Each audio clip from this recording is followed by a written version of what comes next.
There came a life-changing moment where I basically decided that this is what I want to do, and I go ahead with it. And that decision was to enter self-defense as a career path.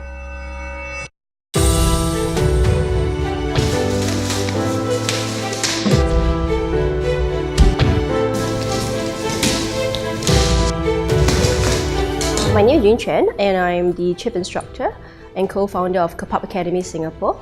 It's basically a realistic self-defense school where we impart self-defense skills to ordinary people. I was diagnosed with anorexia probably 1 year into it at the age of 18 years old, but it actually started when I was 17. So when I first entered junior college, I was automatically admitted into the Tough Club, which was then called the Trim and Fit Club. So I was the only girl in my class to be in the Trim and Fit Club. And to me, being the only girl in that club meant I was not normal. That was my perception then. I didn't feel confident enough to be who I was then. I decided that I wanted to lose weight, and I wanted it fast.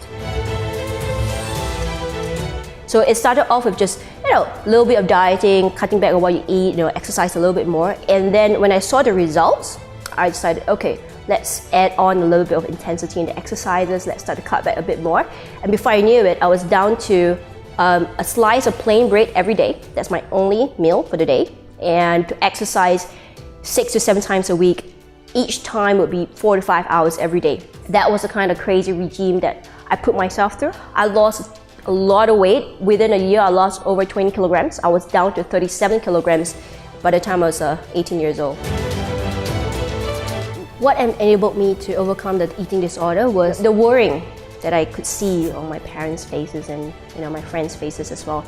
And to me, it was very distressing for me to see how they were suffering because of me. So I didn't want to put them through that phase any longer. So I decided that I should start eating and living healthily for them. And it dawned upon me that, being a lady, I've always felt, vulnerable to any form of assault. I know it has never happened to me, but I didn't want to take a chance. So I started looking for a self-defense school where I could actually learn some self-protection skills, and I chanced upon Kapap Academy being one of those on the list. It was one of those that stood out because it promised realistic self-defense. I mean, the rest were like, taekwondo, karate, which didn't really appeal that much to me. So I went for my first class in Kapap under my teacher, Master Teo, and he taught me during that first session how easy it was for a girl to defend herself even against a much bigger and stronger guy. And the realism of the training made me realize that actually this was what real street fights is all about. It helped me to overcome one of my greatest fears, which was to be attacked on the streets. As a martial artist, when I first started training, I had a lot of hardships. I started off as a slow learner. I did know the foundational skills very well. It took me a long time, but eventually, despite being injured, despite having taken a longer time than others, I was eventually being able to overcome all those and become a better martial artist. At the start, of course, the physical challenges was have this mentality that you always have to use strength to get by. You always have to use strength to get out of any situation, and knowing that it always fails you. Because when I spar, for example, I always spar with a much bigger and stronger guy. And whenever I use strength, I always lose. So the challenge of not using strength and finding a smarter approach to get around it was something I find very, very challenging. Mentally, I think it's about being a female in this whole self-defense, industry. People look down on you sometimes, and you always have to find a way to prove yourself. Especially when you teach classes, and there's mixed gender. So sometimes you have guys, and sometimes you have girls, sometimes you have both. When I teach a class, I have to present myself that I'm the instructor, I have something to offer, and you have to show me the due respect as your instructor, regardless whether I'm a female or male, right? That whole mental aspect of knowing that I'm stepping into a class and having people doubt me, but still having to do that, was something that was quite intimidating at the start. Because I'm afraid, I have to face my fears. The more I'm afraid to teach a class like that, especially with guys in it, bigger than me, the more I have to do it. And eventually, I was once teaching a class full of guys, much bigger and stronger than me, and yet I could stand my place, I could hold my place as an instructor, and prove to them that I have what it takes to teach them the skills that they don't have. How I met my mentor was we were training at the bottom of his condo actually. I was waiting with all the other students, and I saw this guy, this uncle-looking like guy. And then I realized that he was the instructor. He didn't look the part, But then, when he moved and when he taught the skills, then I realized, okay, oh well, this is the real deal.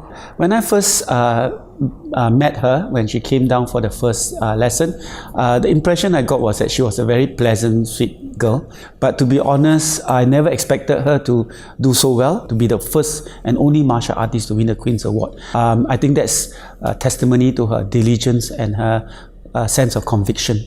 I would say he is my inspiration for doing what I do professionally, because at that time, he came to me and he told me what he wanted to do as his life's mission, which was to save lives. And his story of how he started this school because of his brother's death was something that I was very touched by.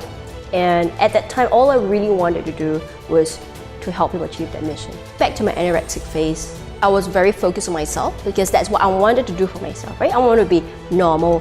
I wanted to be pretty, slim, and all that sort of stuff that has to do with weight issues and body image issues. So that took all my energy towards that.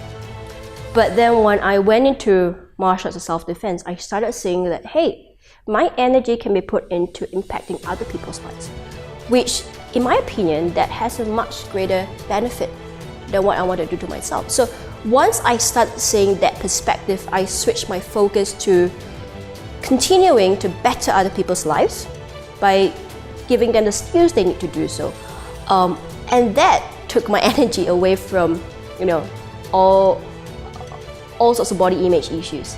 So after a while, I realized that I wasn't so concerned about body image anymore because that was considered to me as a lot less of a priority than what I wanted to do for other people. So I guess that also helped me to wean off the whole anorexic phase. And I've never had an issue about, do I look good? Do I look too fat? Do I look too skinny? Whatever that was. To me, today, it's more, can I help more people?